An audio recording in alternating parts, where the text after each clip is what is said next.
মনে হয় জালে কিছু পড়েছে। টাকা পড়েছে? কত টাকা পড়েছে দেখ। অনেক টাকা, বলো বাবা। আমি দেবী যক্ষী, তুই পুকুরে জাল ফেলে আমার টাকা তুললি কেন? জক্ষিমা আমি বুঝতে পারিনি। ঠিক আছে, সব টাকা আমি আবার পুকুরে ফেলে দিচ্ছি। দাঁড়া, আমার টাকা কেউ একবার নিলে সেই টাকা আমি আর ফেরত নিই না। ওই টাকার বদলে আমি তোর মেয়েকে চাই। বাবা, না না জক্ষি দেবী, প্রয়োজনে তুমি আমাকে নিয়ে নাও, দয়া করে আমার মেয়ের দিকে নজর দিও না। এই নে, তোকে আরো টাকা দিলাম। আজ সন্ধ্যায় আমি তোর মেয়েকে নিয়ে নেব। জক্ষিমা কোথায় গেল? চলো না, আমরা এখান থেকে পালিয়ে যাব। কি হয়েছে, তুই কাঁদছিস কেন? ঠিক আছে, তোর মেয়েকে আমার কাছে দে, আমি ওকে আমার ঘরে নিয়ে গিয়ে রাখবো। আর তুই বাড়ি গিয়ে ওই টাকায় কোনো মূর্তি শিল্পীকে দিয়ে অবিকল তোর মেয়ের মতো একটা মূর্তি বানিয়ে রাখবি। লাল বাবা ঠিক বলেছে।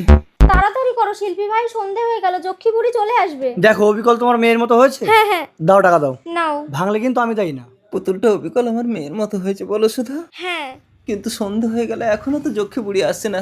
চলো এক কাজ করি, এই পুতুলটাকে নিয়ে পুকুর পাড়ে যাই। তাই চলো গো। আমি এসেছি যক্ষী দেবী। তোর মেয়েকে তো আমি সকালেই নিয়ে নিয়েছি। সুধা, কি গো? ওই তো লাল বাবা। লাল বাবা, আমার মেয়ে কোথায়? তোর কন্যাকে আমি কখন নিয়ে গেলাম বৎস? সে কি সকালে? ওটা আমিই ছিলাম, আর আমি তোকে বলেছিলাম তোর মেয়ের মূর্তি বানাতে। আর তুই কি আমাকে বোকা ভেবেছিস? ওই মাটির মূর্তি নিয়ে আমাকে দিতে এসেছিস? ও তো জলে দিলেই গুলে যাবে। তোর মেয়ে এখন জলের তলায়। কি তুই আমার রূপ ধরে ছল করেছিস? আমি এখনই আহুতি যজ্ঞ করে সমস্ত দেবতাদের আহ্বান করব। না না সন্ন্যাসী, তাহলে যে মহাপ্রলয় হবে। তাহলে ওর সন্তানকে ফিরিয়ে দে।